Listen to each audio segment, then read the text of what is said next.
Tem uma pergunta que é do Arquivo Público, e uma pergunta bem interessante. Por que não temos o sentimento de cuidado, orgulho e responsabilidade pelo que é público, professor?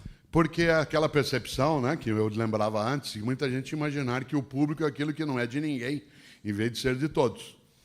Né? E, por isso, o descaso, em grande medida, vem também de uma sociedade que, historicamente, se construiu com uma percepção de que eu estou sendo assistido, né, pelo poder público. A nossa história colonial e uma parte, né, da história imperial e uma parcela significativa da nossa república nos colocou, a nós, homens e mulheres cidadãos, como sendo beneficiados por um serviço em vez de proprietários do serviço.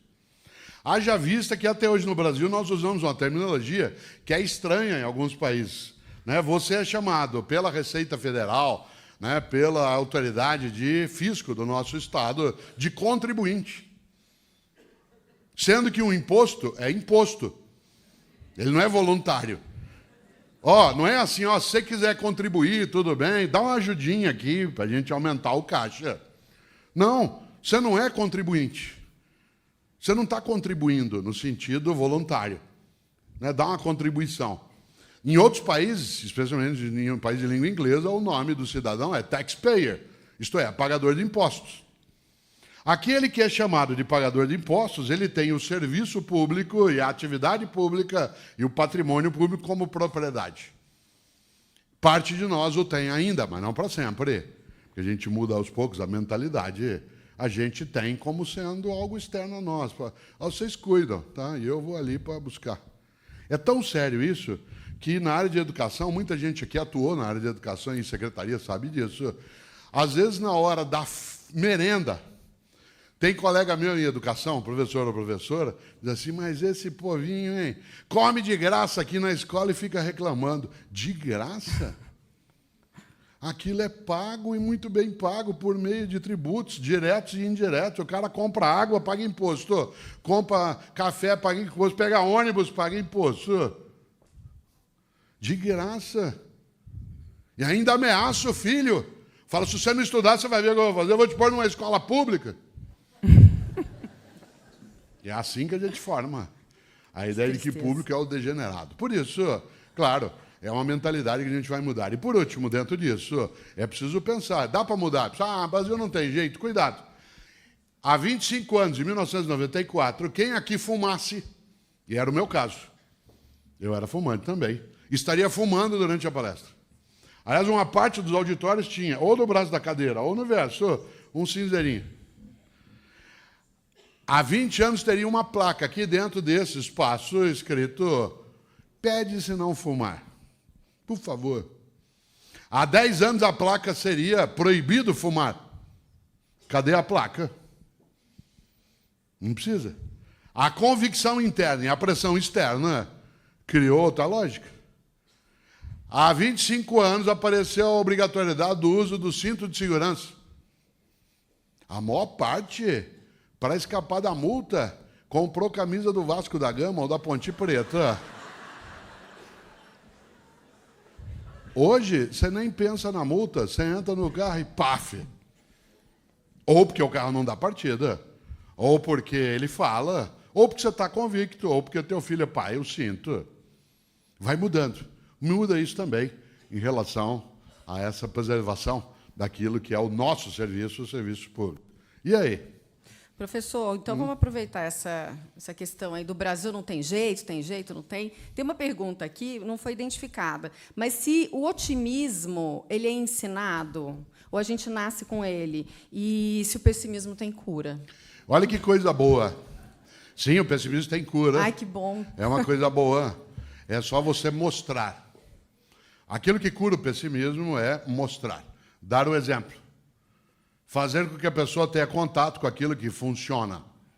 Isto é, quando você visita o nosso arquivo público, quando você vê aquilo funcionando, com os lugares, não com a condição plena que se deseja, porque isso, ainda bem, é um horizonte, não é um lugar onde se chega.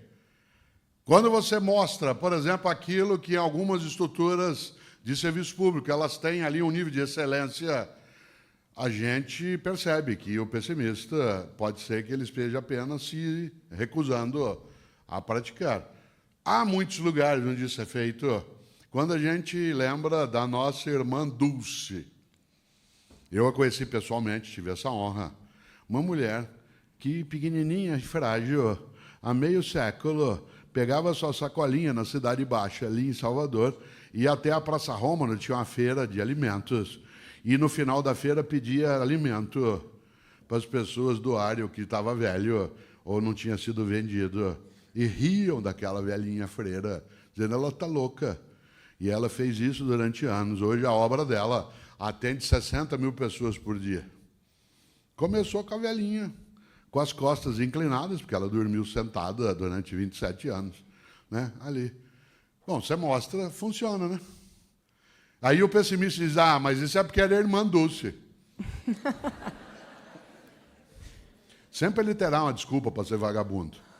Por isso, a única maneira de curar o pessimista é colocá-lo a trabalhar. E se ele não quiser trabalhar, ele tem que ser mandado embora. Né? E ele terá que ser mandado embora porque ele não serve. E a tarefa é servir. E porque ele, em vez de usar o poder para servir, usa o poder para se servir. Em qualquer nível, hierarquia e instância. Então, não pode ficar. Segundo e último disso, claro que o otimismo se ensina a partir da exemplaridade. O exemplo, sem dúvida, é a maneira mais convincente de algo. Quando eu falava agora do uso do tabaco ou do cinto de segurança, esse é um exemplo concreto. Cada vez que eu falo isso que eu acabei de falar, a pessoa fala, nossa, eu não tinha pensado. Mas, de fato, pouco a pouco a gente vai alterando e a criança aprende. Eu vi um dia uma professora de educação infantil, numa escola da prefeitura de São Paulo, fazer algo... Não imaginei, eu não tinha competência nem inteligência para aquilo que ela fez de inteligente. Uma menina, dentro da escola, no jardim, estava arrancando as flores, tirando as flores e puxando, arrancando. Eu olhei, a professora chegou. Falei, o que será que ela vai fazer? Porque o que eu faria? Ia lá e falava para a menina, não faz isso. E ela ia continuar fazendo, porque não tinha um argumento para ela não fazer. Eu diria, não faz isso, senão... Aí eu ia ficar sem palavras. A professora chegou e falou assim, não faz isso, porque se você fizer isso, você não vai ser bonita. Na hora, a menininha saiu do arranco das flores. Aliás, ele não falou ser bonita, descontinuar bonita. Que eu achei mais bonito ainda ela dizer, porque se ela disser não vai ser bonita, está dizendo que você não é. Ela usou, você não vai continuar bonita. Aí a menina saiu. Olha que coisa, a exemplaridade. Aquilo que é capaz de capturar e mudar a atitude. Eu não tenho dúvida que essa menina, até hoje, né, ela planta flores para continuar bonita.